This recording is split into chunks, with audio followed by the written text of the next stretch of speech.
Hello friends, स्वागत है आपका मीनू सिंह की क्लासेस में। मैं आपकी होस्ट एंड दोस्त मीनू सिंह लेकर आ गया हूँ फिर से एक नया टॉपिक। और आज हम देखने वाले हैं झारखंड के प्रमुख उद्योग।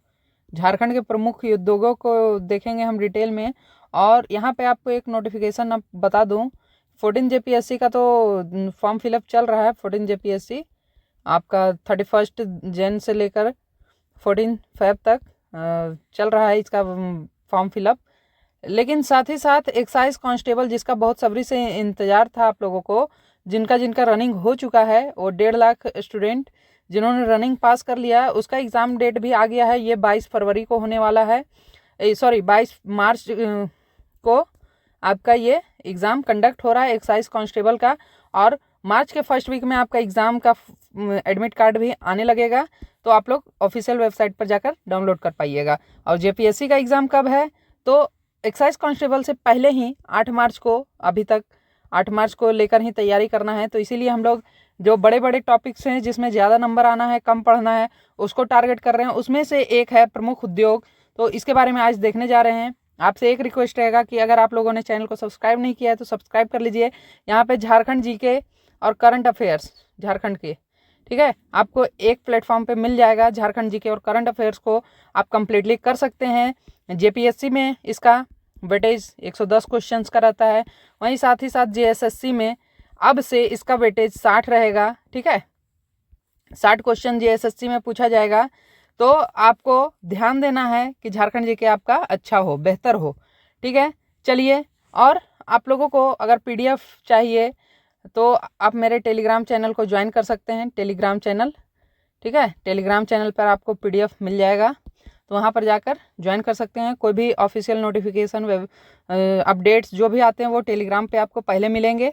वीडियोस में लेट हो सकता है, लेकिन टेलीग्राम पर आपको इन्फॉर्मेशन मिल जाएगा, ठीक है। चलिए स्टार्ट करते हैं। झारखंड के प्रमुख उद्योग, उसमें सबसे बड़ा उद्योग जो है वो लौह और इस्पात, आयरन एंड स्टील इंडस्ट्रीज़ है। आयरन और स्टील इंडस्ट्रीज़ को यहाँ से सवाल बार बार पूछे जाते हैं। जेपीएससी हो या जेएसएससी हो, पूछा ही जाता है। और उसमें सबसे बेहतरीन टॉपिक है, जो इनका सबसे बेहतरीन सेक्टर है, वो है टाटा स्टील, टिस्को, जिसको हम जानते हैं टाटा स्टील के नाम से। टिस्को कंपनी जमशेदपुर में है, ठीक है। इसकी ये इस्टेब्लिश कहाँ पे है, तो जमशेदपुर में है।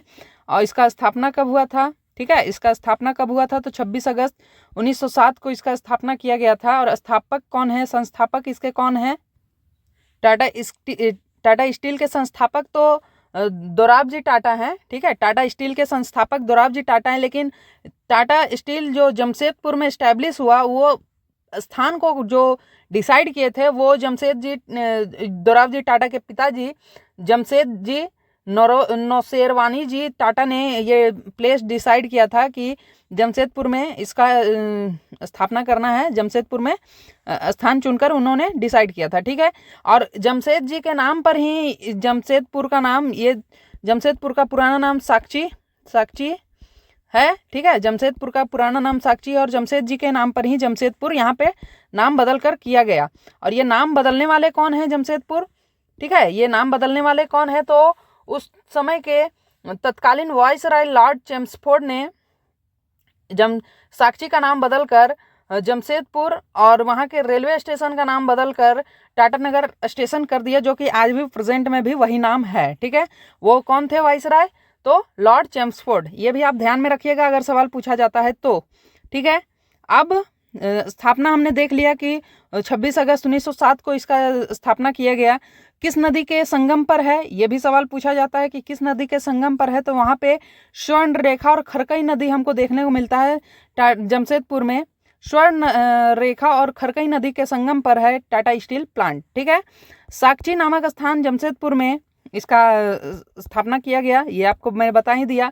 और जमशेदपुर कहाँ पर है, तो पूर्वी सिंहभूम में, ठीक है, पूर्वी सिंहभूम में जमशेदपुर है। 2005 में टिस्को का नाम बदलकर टाटा स्टील किया गया है। टिस्को पहले इस्टेब्लिश हुआ था तो टिस्को था, और इसका नाम कब बदला गया टाटा स्टील में, तो 2005 में इसका नाम बदल दिया गया। यहाँ पर एक सबसे इम्पॉर्टेंट है जो कि कई बार पूछा गया है एग्जामों में, भारत का सबसे बड़ा और सबसे पहला लो इस्पात उद्योग कौन सा है, तो वो है टाटा स्टील, टिस्को, ठीक है। टाटा स्टील लो इस्पात कौन है, भारत का प्रथम और सबसे बड़ा लो इस्पात उद्योग तो वो है टाटा स्टील, या ऑप्शन में टिस्को रहे तो टिस्को। ठीक है, उत्पादन कार्य कब शुरू हुआ? तो 1911 में उत्पादन कार्य शुरू हुआ आयरन का। ठीक है, 1911 में आयरन का प्रोडक्शन स्टार्ट हुआ और 1914 में स्टील का प्रोडक्शन स्टार्ट हो गया। ठीक है, ये दोनों क्रम को आपको याद रखना है। अब यहाँ पे सवाल है कि कच्चे सामग्री कहाँ से पाए जाते थे, कच्चे माल कहाँ से आते थे टाटा स्टील में? तो कोयला आता था झरिया से और रानीगंज से। ठीक है, झरिया जो कि धनबाद में है, झरिया आपका धनबाद में है। ठीक है, धनबाद, और रानीगंज आपका वर्धमान में है। ठीक है, पश्चिम बंगाल में है। रानीगंज वर्धमान का सेक्टर है, वर्धमान में है। ठीक है, वर्धमान, रानीगंज। और रानीगंज सबसे पुराना माइनिंग फील्ड है। ठीक है, कोल फील्ड है, और झरिया दूसरे नंबर पर है। ठीक है, तो ये इन दोनों जगहों से टाटा स्टील को कोयले जाते थे। लोहा कहाँ से जाता था? तो मयूरभंज से और नोआमुंडी से। मयूरभंज और नोआमुंडी। मयूरभंज कहाँ है? मयूरभंज आपका उड़ीसा में है, और नोआमुंडी पश्चिमी सिंहभूम का क्षेत्र है। ये भी सवाल पूछा गया है, नोआमुंडी पश्चिमी सिंहभूम का है, और ये इससे भी सवाल बने हैं। ठीक है, चूना पत्थर कहाँ से आता था? डोलोमाइट कहाँ से आता था? तो सुंदरगढ़, सुंदरगढ़ से आता था। ये भी उड़ीसा में है, सुंदरगढ़ उड़ीसा में। उसके बाद मैग्नीज और क्रोमाइट, इन सब चीज़ों का भी ज़रूरत होता था, तो चाईबासा से आता था, सुकीड़ा से आता था उड़ीसा से, चाईबासा के सुकीड़ा से और चाईबासा के जोड़ा से। ये दोनों ही जगह उड़ीसा में ही पड़ते थे। ठीक है, तो वो उतना इम्पोर्टेंट नहीं है, जो इम्पोर्टेंट है वो बता दिए। ठीक है, अब यहाँ पे दूसरा आ जाता है बोकारो स्टील, बोकारो। ठीक है, बोकारो स्टील प्लांट, बोकारो। ये आपका सेल के अंदर ऑथराइज्ड है। सेल का फुल फॉर्म आपको ध्यान रखना है, steel authority of India limited. Steel authority of India limited SAIL का फुल फॉर्म है। ठीक है, ठीक है, steel authority of India limited. इसकी स्थापना कब हुई है? तो 29 जनवरी 1964। ये सवाल पूछा गया है, तो आप लोग ध्यान में रखिएगा। 29 जनवरी 1964 में इसकी स्थापना हुई थी। और यहाँ पे सबसे इम्पोर्टेंट सवाल बनता है कि ये कौन से पंचवर्षीय योजना में इस्टेब्लिश हुआ है, कौन से पंचवर्षीय योजना में स्थापना हुआ है इसका, बोकारो स्टील का? तो ये तीसरे पंचवर्षीय योजना में स्थापना हुआ है इसका 1964 में। और किसके सहयोग से? तो रूस, जो कि पूर्व सोवियत संघ था, के सहयोग से। वर्तमान में रूस है, पूर्व सोवियत संघ के सहयोग से या रूस के सहयोग से। ये दोनों ही आप इम्पोर्टेंट रखिएगा। ठीक है, एशिया का सबसे बड़ा और पहला स्वदेशी लौह इस्पात संयंत्र कौन सा है? तो एशिया का सबसे बड़ा और स्वदेशी, सबसे बड़ा तो है, सबसे बड़ा तो आपको टाटा स्टील भी मिल गया था, लेकिन सबसे बड़ा और पहला स्वदेशी, यहाँ पे आप ध्यान रखिएगा, पहला स्वदेशी। ठीक है, लौह इस्पात संयंत्र कौन सा है? तो बोकारो स्टील। ठीक है, बोकारो स्टील। अब यहाँ पर प्रथम बार भट्टी कब स्थापित किया गया था? आग की भट्टी जो प्रथम बार लगाई गई थी वो कब? तो 2 अक्टूबर 1972 को। ये भी आपको ध्यान में रखना है, 2 अक्टूबर 1972 को आग की प्रथम भट्टी स्थापित की गई थी बोकारो स्टील में। उत्पादन कब से शुरू हुआ? तो उत्पादन 1974 में प्रारंभ हुआ। ठीक है, उत्पादन 1974 में प्रारंभ हुआ।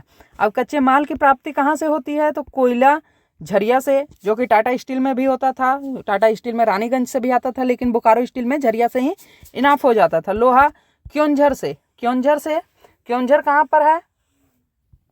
ये आप लोग कमेंट बॉक्स में बताइएगा क्योंझर कहाँ पर है। ठीक है, चूना पत्थर मध्य प्रदेश से आता है बोकारो स्टील में। क्लियर? चलिए, ये हो गया। अब देखते हैं एल्यूमिनियम को। एल्यूमिनियम उद्योग, इसका स्थापना कहाँ हुआ है? तो रांची के मोरी में। किस नाम से है? तो इंडियन एल्यूमिनियम कंपनी लिमिटेड के नाम से है। ठीक है, इंडियन एल्यूमिनियम कॉरपोरेशन लिमिटेड। 2005 से हिंडाल्को के अधीन कार्यरत है। उससे पहले क्या? हिंडाल्को से पहले ये भारत सरकार के अधीन कार्यरत था। स्थापना कब इसका हुआ है? तो स्थापना इसका 2 डेट है, 1938 और 1948। आपको जो डेट मिले उसको आप देखिएगा, अलग अलग डाटा है। ठीक है, 1938, 1948, इनमें से जो भी आपको ऑप्शन में मिले उसको देखने का प्रयास कीजिएगा। ठीक है, उसके बाद हिंडाल्को के अधीन आ गया 2005 से। इससे पहले भारत सरकार के अधीन था। हिंडाल्को किसकी कंपनी है? तो आदित्य बिरला ग्रुप की कंपनी है ये हिंडाल्को। ठीक है, आदित्य बिरला ग्रुप की कंपनी है एक। ठीक है, एल्यूमिनियम उद्योग है कहाँ पे स्थापित, किस नदी के किनारे है?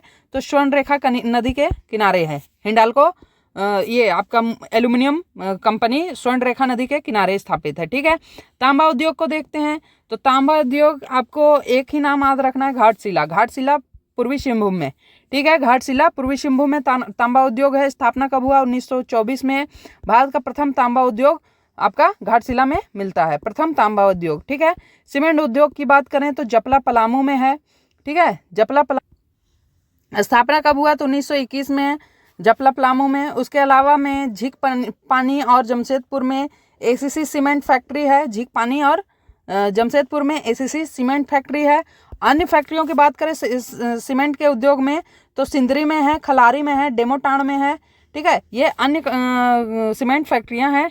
उसके बाद इंजीनियरिंग इंडस्ट्री की बात करें तो उसमें सबसे पहला नाम आता है HEC। HEC का full form heavy engineering corporation. Heavy engineering corporation, और ये मोस्ट इंपॉर्टेंट आप मान कर चल सकते हैं कि JPSC के लिए ये मोस्ट इंपॉर्टेंट टॉपिक है, यहाँ से सवाल बनता ही बनता है। ठीक है, तो 31 दिसंबर 1958 में इसका स्थापना हुआ है रांची के ध्रुवम में। और यह आधुनिक भारत का मंदिर है। ये शब्द किसने बोला है? आधुनिक भारत का मंदिर है। यह तत्कालीन प्रधानमंत्री जो थे पंडित जवाहरलाल नेहरू, उन्होंने हैवी इंजीनियरिंग कॉरपोरेशन को आधुनिक भारत की मंदिर का स्थान दिया। ठीक है, ये शब्द उन्होंने कहा है। और ये हैवी इंजीनियरिंग कॉरपोरेशन जो है वो एशिया का सबसे बड़ा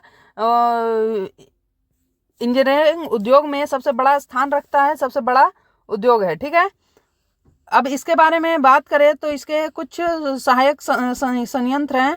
उसमें से HMTP है जो कि चेकोस्लोवाकिया के सहयोग से बना है। HMTP जिसका नाम है heavy machine tool plant. Heavy machine tool plant ये चेकोस्लोवाकिया के सहयोग से बना है। यहाँ पर भारी मशीनों का औजार का निर्माण होता है, प्रोडक्शन होता है। भारी मशीनों के औजारों का प्रोडक्शन HMTP से होता है, हैवी मशीन टूल प्लांट। ठीक है, नाम से ही पता है, हैवी मशीन टूल प्लांट। अब HMBP रूस के सहयोग से बना है। और ये क्या है? तो हैवी मशीन बिल्डिंग प्लांट। यह जो उद्योग के जो संरचना डिजाइन जो बनाते हैं, बिल्डिंग्स बनाते हैं, उसका प्लांट है ये। बिल्डिंग्स का जो स्ट्रक्चर बनाते हैं उसका प्लांट है, और ये रूस के सहयोग से बना है। और अगला है FFT का फुल फॉर्म क्या हुआ? तो foundry forge plant. Foundry forge plant ये भी चेकोस्लोवाकिया के सहयोग से बना है। और इसका काम क्या है? तो लोहे को गलाकर, ढाल कर और अलग अलग प्रकार के सामग्री का निर्माण करना। लोहे को गलाकर, ढाल कर और अलग अलग रूप उसको देना, ये फाउंड्री फोर्ज आपका प्लांट का काम है। सॉरी, यहाँ पे T कर दिए हैं, P है, टाइपिंग मिस्टेक हो गया है। फाउंड्री फोर्स प्लांट का फुल फॉर्म क्या है? FFP का full form foundry force plant. और ये चेकोस्लोवाकिया के सहयोग से बना है। ये सवाल पूछा भी गया है। ठीक है, तो ध्यान रखिएगा, दोनों ही सवाल FFP का भी फुल फॉर्म पूछा गया है और ये चेकोस्लोवाकिया के सहयोग से बना है, ये भी पूछा गया है। तो इसको ध्यान में रखिएगा। क्लियर? चलिए आगे देखते हैं अब हम लोग। अगला है इंजीनियरिंग इंडस्ट्री में मेकॉन जो कि 1959 में डोरोंडो रांची में स्थापित हुआ था। ये garden reach ship and engineerings limited 1934 में ध्रुवा रांची में स्थापित हुआ था। ठीक है, मेकॉन के बारे में ज़्यादा डिटेल इससे ज़्यादा सवाल नहीं पूछा जाएगा। इस्टेब्लिशमेंट इसका पूछा जाएगा 1959, और ये कहाँ पे स्थापित है? तो डोरोंडो रांची में। ठीक है, अगला है garden reach ship builders and engineerings limited जिसकी स्थापना 1934 में हुई और ध्रुवा रांची में है। इसका मुख्यालय कहाँ पे है? तो ये कोलकाता में है। ठीक है, मुख्यालय इसका गार्डन रीच शिप बिल्डर्स का मुख्यालय कहाँ है? तो कोलकाता में। क्लियर? अगला है Indo Asahi glass company. Indo Asahi glass company का स्थापना कहाँ पे हुआ? भुरकुंडा में 1964 में। ये भुरकुंडा कहाँ पे है? तो रामगढ़ में है ये भुरकुंडा। ठीक है, ये बात आपको ध्यान रखना है। भुरकुंडा में ग्लास कंपनी है। ठीक है, भुरकुंडा में ग्लास कंपनी है। अब उर्वरक कारखाना कहाँ पे है? तो सिंदरी में है। सिंदरी धनबाद में है। ये 1951 में स्थापित हुआ था। भारत का प्रथम और उत्तर भारत का सबसे बड़ा उर्वरक कारखाना कहाँ है? सिंदरी में। भारत का पहला और उत्तर भारत का नॉर्थ इंडिया का पहला सबसे बड़ा। ठीक है, सबसे बड़ा और भारत का पहला उर्वरक कारखाना सिंदरी में है। ठीक है, अब आगे देखें तो फर्टिलाइजर कंपनीज इसका फुल फॉर्म है, सिंदरी में जो उर्वरक कारखाना है उसका फुल फॉर्म क्या है, तो फर्टिलाइजर कॉरपोरेशन ऑफ इंडिया। ठीक है, इस कंपनी का नाम फर्टिलाइजर कॉरपोरेशन ऑफ इंडिया है, उर्वरक कारखाना का नाम। ठीक है, अगला देखते हैं तो कोल इंडस्ट्री को देखते हैं। तो कोल इंडस्ट्री में झारखंड में बहुत सारे महारत्न कंपनियां आपको देखने को मिल जाएगी, जिसमें से सबसे पहला है बीसीसीएल। ठीक है, BCCL Bharat coking coal limited, BCCL Bharat coking coal limited. ठीक है, इसकी स्थापना 1972 में हुई है। ठीक है, 1972 में भारत कोकिंग कोल लिमिटेड की स्थापना 1972 में। इसका हेडक्वार्टर धनबाद में ही है। ठीक है, धनबाद में ही है, धनबाद के विभिन्न क्षेत्रों में ये फैला हुआ है Bharat coking coal limited. Clear. और इसी का सबसे बड़ा खदान जो झरिया है, झरिया, इसी से कोयला आपका बोकारो स्टील में भी जाता था, बोकारो स्टील और टाटा स्टील में भी जाता था। ठीक है, टाटा स्टील। और यहाँ पे कोकिंग कोल मिलता है ना, झरिया में कोकिंग कोल मिलता है। ठीक है, इसके लिए फेमस है वो। आगे अगला है सीसीएल। सीसीएल आपका सेंट्रल कोलफील्ड लिमिटेड, इसकी स्थापना 1 नवंबर 1975 को हुई है। और कोल इंडिया जो आपका कोल इंडिया है, इसकी भी स्थापना 1 नवंबर 1975 को ही हुई है। ठीक है, इसका हेडक्वार्टर रांची है। ठीक है, सीसीएल का हेडक्वार्टर रांची है। चलिए अगला देखते हैं सीएमपीडीआई। सीएमपीडीआई इसका फुल फॉर्म क्या है, तो सीएमपीडीआई का फुल फॉर्म है central mine planning and design institute. इसकी स्थापना कब हुई, तो 1 नवंबर 1975 में। हेडक्वार्टर कहाँ है, तो रांची में ही है। ठीक है, ईसीएल के कुछ खदाने आपको झारखंड में भी देखने को मिलते हैं। और बेसिकली ये जो फैला हुआ है वो बंगाल में फैला हुआ है। ठीक है, तो ईसीएल का जो फुल फॉर्म है ईस्टर्न कोलफील्ड लिमिटेड, 1975 में इसकी भी स्थापना हुई। और इसका मुख्यालय कहाँ पे है, तो वर्धमान वेस्ट बंगाल में है। ठीक है, अब आगे देखते हैं लाह उद्योग को देखते हैं। तो लाह कहाँ पे स्थापित है, तो नामकुम के रांची में इसका स्थापना हुआ है। लाह इंडस्ट्री का ये 20 सितंबर 1924 में इसकी स्थापना की गई है। और इसका क्या नाम है, Indian institute of natural resin and gums. ठीक है, लाह उद्योग का नाम क्या है, तो Indian institute of natural resin and gum. इसका 60% उत्पादन होता है।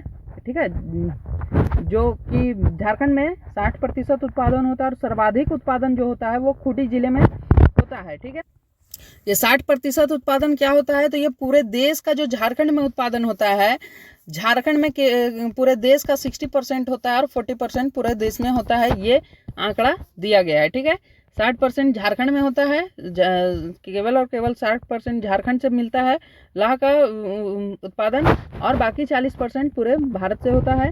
और उसमें भी 60% में भी सबसे अधिक जो उत्पादन होता है वो खूंटी जिले में होता है, ये आपको ध्यान रखना है। ठीक है, अगला है रेशम उद्योग। रेशम उद्योग में तरस अनुसंधान केंद्र जो कि 1964 में स्थापित हुआ था। रेशम उद्योग में तरस अनुसंधान केंद्र 1964 में स्थापित हुआ था। तरस अनुसंधान केंद्र स्थापित कहाँ पे है, तो नगड़ी रांची में। ठीक है, रांची में इसका मुख्यालय है, तरस अनुसंधान केंद्र का नगड़ी रांची। ठीक है, ये आपको ध्यान रखना है। क्लियर।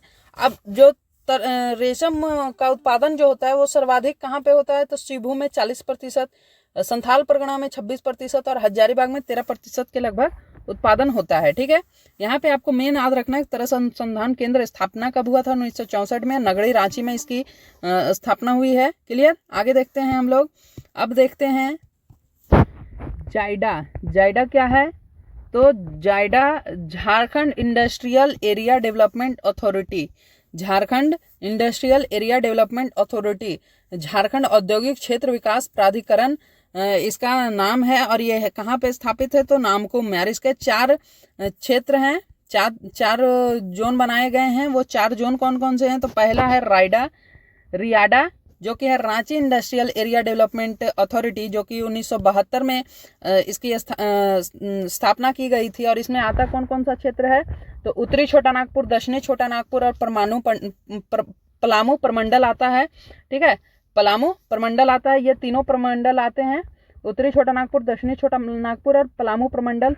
इसमें जिले कौन कौन से आते हैं तो रांची, गुमला, लोहरदगा, गढ़वा, पलामू, रामगढ़, हजारीबाग, कोडरमा, ये सब जिले आते हैं रायडा में, ठीक है, रियाडा में। और बियाडा क्या है तो Bokaro industrial area development authority, जो कि 1973 में इसकी स्थापना की गई थी। इसमें उत्तरी छोटा नागपुर प्रमंडल केवल आता है, ठीक है। और इसमें क्षेत्र कौन कौन से आते हैं तो बोकारो, धनबाद, गिरिडीह, ये सभी जिले आते हैं। तीसरा है एआईडा, ये Adityapur industrial area development authority, 1974 में इसकी स्थापना की गई। और इसमें कौन से क्षेत्र आते हैं तो कोल्हान प्रमंडल केवल आता है। और इसके क्षेत्र हैं पूर्वी सिंहभूम, पश्चिमी सिंहभूम, सरायकेला खरसावां, ये सभी जिले आते हैं। और अगला है SPIADA, Santhal Pargana industrial area development authority, SPIADA Santhal Pargana area industrial area development authority, जो कि 2006 में इसको स्थापित किया गया। और इसमें आता है संथाल परगना प्रमंडल। और इसके जो जिले हैं वो हैं देवघर, दुमका, गोड्डा, साहेबगंज, जामताड़ा, ये सभी जिले इसमें आते हैं, ठीक है। तो आपको अगर पूछा जाए कि झारखंड औद्योगिक क्षेत्र विकास प्राधिकरण के कितने जोन हैं तो वो जोन 4 हैं। कौन कौन से? रांची औद्योगिक क्षेत्र विकास प्राधिकरण, बोकारो औद्योगिक क्षेत्र विकास प्राधिकरण और आदित्यपुर औद्योगिक विकास क्षेत्र विकास प्राधिकरण और संथाल परगना क्षेत्र आते हैं, ठीक है। और इनकी स्थापना कब हुई तो रांची औद्योगिक क्षेत्र का स्थापना हुआ 1972 में, बोकारो औद्योगिक क्षेत्र का स्थापना हुआ 1973 में, वहीं पे आदित्यपुर औद्योगिक क्षेत्र का विकास हुआ 1974 में, और संथाल परगना सबसे पीछे 2006 में स्थापित हुआ, ठीक है। और इसके प्रमंडल को भी मैंने आपको बताया और इसके जिलों को भी आपको बताया, तो आप लोग ध्यान में रखिएगा, यहाँ से कोई भी सवाल छूटना नहीं चाहिए आप लोगों को। ये प्रमंडल से सवाल पूछा जाता है, बहुत बार पूछा गया है, सभी प्रमंडल से ऑलमोस्ट पूछा गया है। जैसे रांची औद्योगिक क्षेत्र में कौन सा प्रमंडल आता है तो आपको ऑप्शन में अगर दे दे कि संथाल परगना प्रमंडल, कोल्हान परगना प्रमंडल, पलामू प्रमंडल, ठीक है, तो और इनमें से कोई नहीं, तो ऑप्शन क्या होगा तो पलामू प्रमंडल होगा रांची औद्योगिक क्षेत्र के लिए। वहीं पे उत्तरी छोटा नागपुर जो है वो रांची औद्योगिक क्षेत्र में भी आता है और बोकारो औद्योगिक क्षेत्र में भी आता है, तो वहाँ पे जिले कट जाते हैं। जैसे कि रांची औद्योगिक क्षेत्र में रांची, गुमला, लोहरदगा, गढ़वा, पलामू, रामगढ़, हजारीबाग, कोडरमा आता है। वहीं पे बोकारो में बोकारो, धनबाद और गिरिडीह आते हैं, ठीक है। ये सभी आपको ध्यान में रखना है, क्लियर। ये पूरा झारखंड के प्रमुख उद्योग के बारे में मैंने आपको एक्सप्लेन करने का प्रयास किया। ये वीडियो आपको कैसा लगा आप लोग कमेंट करके बताइएगा, ठीक है। और आपको ये जेपीएससी और एक्साइज कांस्टेबल दोनों में हेल्प करेगा, तो आप लोग चैनल को सब्सक्राइब कर लीजिए और वीडियो को लाइक कीजिए, शेयर कीजिए अपने दोस्तों में। और आप कौन से टॉपिक का वेट कर रहे हैं जो कि आपका अभी तक कवर नहीं हुआ है वो कमेंट कीजिए, वो टॉपिक आपका कवर करवाया जाएगा, ठीक है। चलिए मिलते हैं नेक्स्ट वीडियो में, तब तक के लिए जय हिंद, थैंक यू।